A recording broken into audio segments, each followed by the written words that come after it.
Adeus, guerra ao terror. Olá, guerra à soberania árabe. Eu sou Eduardo Lima, esse aqui é seu canal Eduardo Lima Anti-Imperialismo e eu estou aqui mais uma vez com vocês para falar sobre conflitos no Oriente Médio. E dessa vez eu vou fazer uma análise aqui de um artigo bastante interessante que eu vi aqui no site Cradle, né? Um site que publica na análise informações muito interessantes sobre o Oriente Médio, tanto notícias como análises como essa aqui, tá? Também tem artigos do Pepe Escobar e tudo mais. É um site bastante importante que eu vou trazer aqui também, para variar um pouco, né? Eu costumo usar muito o site Almayadin, depois o site South From. Esse aqui também é um site excelente. E aqui, pessoal, esse artigo aqui é um dos artigos que jogam a pá de cal naquele pessoal, né, que não sei por que cargas d'água ainda insistem que ah, o Trump seria um presidente menos pior que os outros no sentido de guerras, né, no sentido de não ser a favor da continuação das guerras no Oriente Médio. Eu acho um absurdo que pessoas ainda digam isso, né? Se fosse no primeiro mandato do Trump, até faria um pouquinho de sentido, porque em comparação com o Obama, que fez guerra durante seus 8 anos, né, o Trump meio que realizou ali, vamos dizer, poucos ataques, não quer dizer que não tenha realizado, mas realizou poucos ataques ali no seu primeiro mandato. Mas agora, depois da continuação do genocídio na Palestina, lembrando, o genocídio da Palestina é um genocídio dos Estados Unidos e do Netanyahu, não é um genocídio só do Netanyahu, tá? Tudo que acontece ali na Palestina está sendo feito com o apoio direto dos Estados Unidos, com coordenação dos Estados Unidos, então não tenho o que dizer. Sem falar também do ataque ao Irã, né? Lembrando, o ataque desde o início, tá? O Israel não conseguiria atacar o Irã se não tivesse um apoio logístico dos Estados Unidos, desde o início. Não é que o Trump se viu forçado a defender Israel, não, nada disso. Se viu forçado a entrar na guerra. Os Estados Unidos estavam na guerra desde o início, tá? E agora nós vemos também as ameaças à Venezuela. Depois de tudo isso, tem gente que tem a cara de pau de dizer que o Trump não é imperialista, né? Eu não sei de onde esse pessoal tira essa ideia, mas vamos lá. Adeus, adeus guerra ao terror. Olá, guerra à soberania árabe. Washington trocou a estabilidade pós 11 de setembro pela fragmentação, lançando uma campanha que fortalece Israel e desmantela a soberania árabe na Ásia Ocidental. Artigo de Ali Ahmad, 11 de setembro de 2025. E aqui está o Trump, né, ao lado dos principais líderes fantoches, né?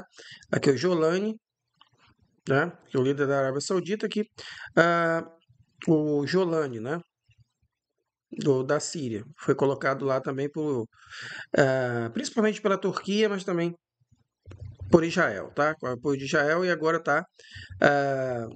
Israel está bombardeando ele, ou seja, Israel mostra que se um país não segue seus interesses, mesmo que ele tenha colocado esse governante ali, Israel vai lá e bombardeia.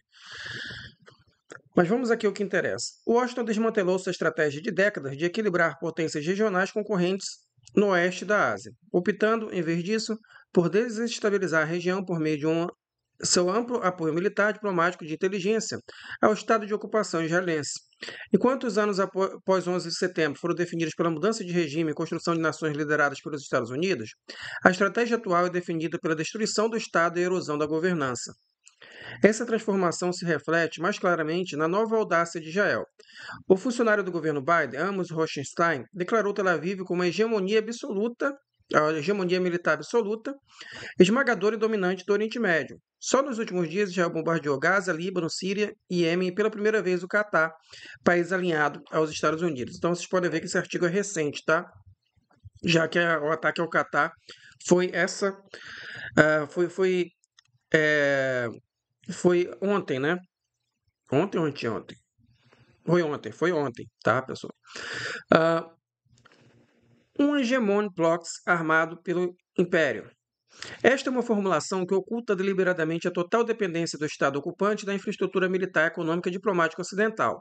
Um verdadeiro hegemon regional projeta poder autônomo, Israel é, na verdade, uma extensão armada da política ocidental, dependente de Washington para manter sua existência, como evidenciado na Guerra de 12 Dias contra o Irã.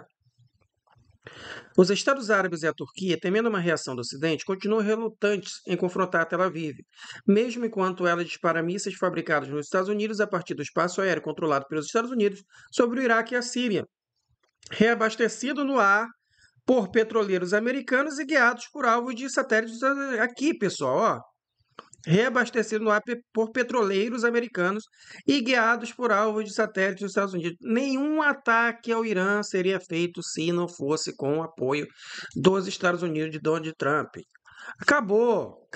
Não tem essa de que o Netanyahu age sozinho. Não vem com essa. Durante a guerra com o Irã, o Estado ocupante esgotou vastos estoques de mísseis interceptadores americanos, munições originalmente reservadas para defender Taiwan de um potencial ataque chinês. Sob o governo do presidente dos Estados Unidos, Donald Trump, como foi o caso durante o mandato de Stein no governo Biden, Israel serve como extensão da política de fragmentação ocidental na região, fazendo o trabalho sujo do Ocidente, como o chanceler alemão Merz declarou explicitamente. Até mesmo os poderosos Estados Árabes são agora vistos por Washington como dispensáveis obstrutivos. O enviado dos Estados Unidos e confidente próximo de Trump, Tom Barrack, admitiu que fortes estruturas de governança árabe eram consideradas uma ameaça a Israel.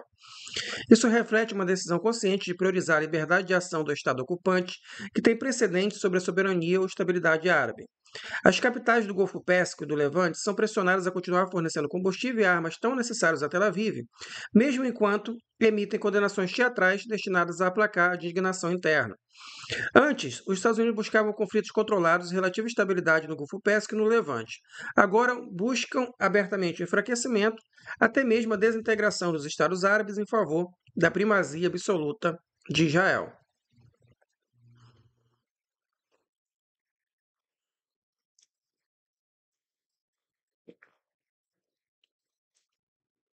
O ataque de Doha, um novo precedente. O ataque aéreo israelense contra uma delegação do Grupo H em Doha, em 9 de setembro, marca um ponto de virada.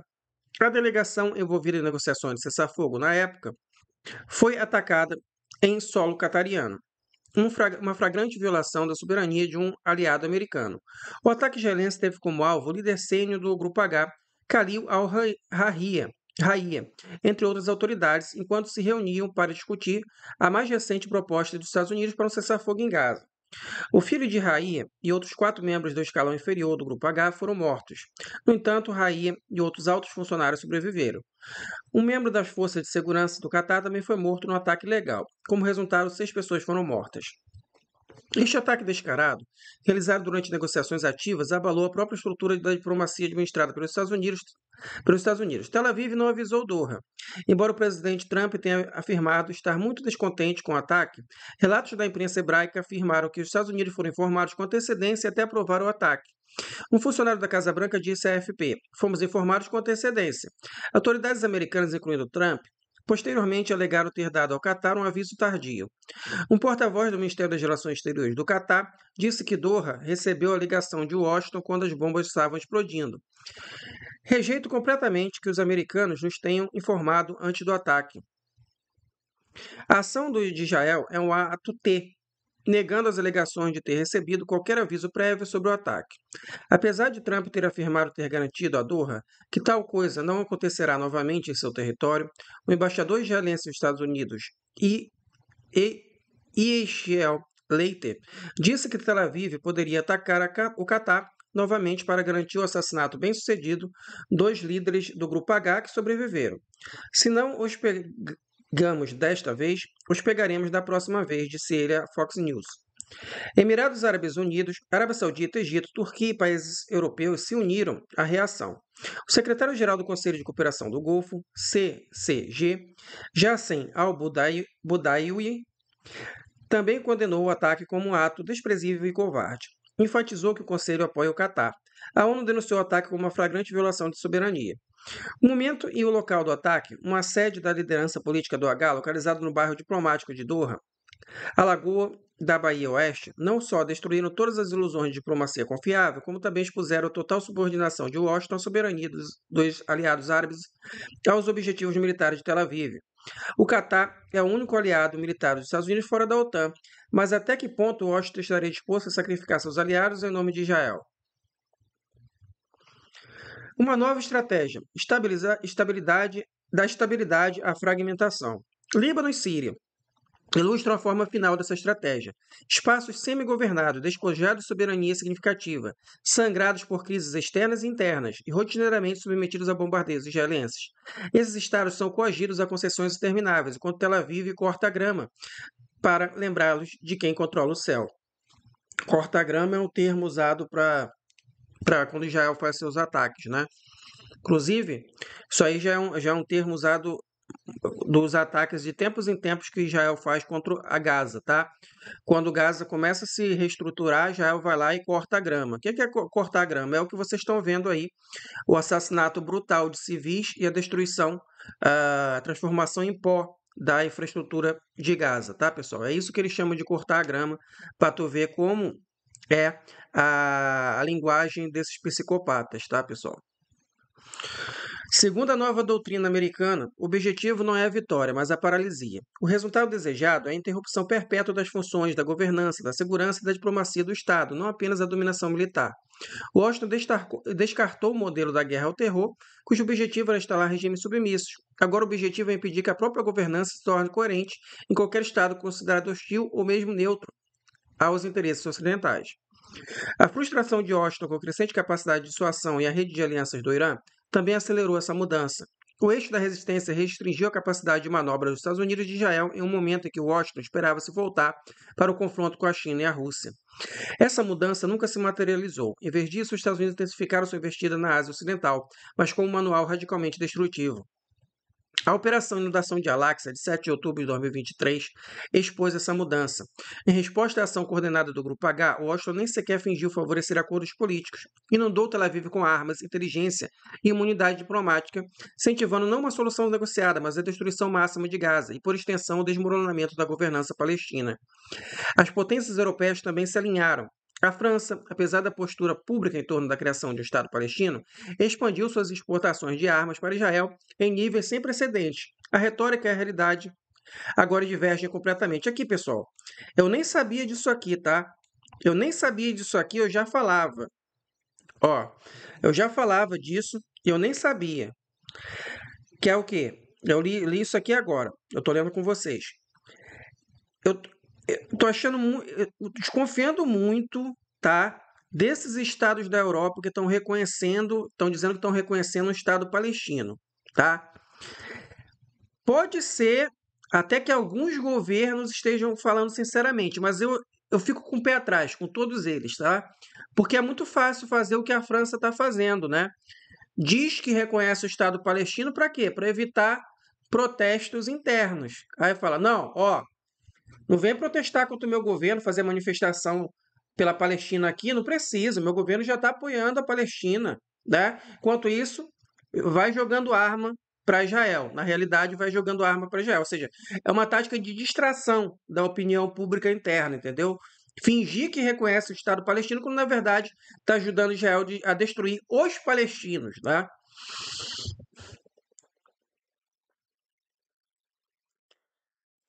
Ó, cerco estratégico e expansão colonial. Ao longo de décadas, a estratégia de cerco do Irã, armando movimentos em torno do estado de ocupação, criou uma rede de dissuasão funcional. Mas a mídia ocidental e os estados árabes aliados retrataram isso como desestabilizador, enquanto enquadravam a agressão de Tel Aviv como reativa. Essa inversão narrativa funcionou a favor do estado de ocupação. O Irã se viu lutando não apenas contra Israel, mas também contra representantes árabes locais. Apesar desses contratempos, a análise central de Teherã permanece correta. O projeto ocidental na Ásia Ocidental é colonial, expansionista e hegemônico.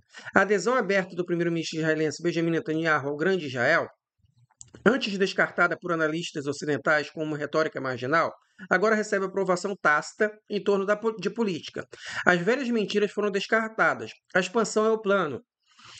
Ou seja, quando falavam que de Grande Israel, pessoal, lembram?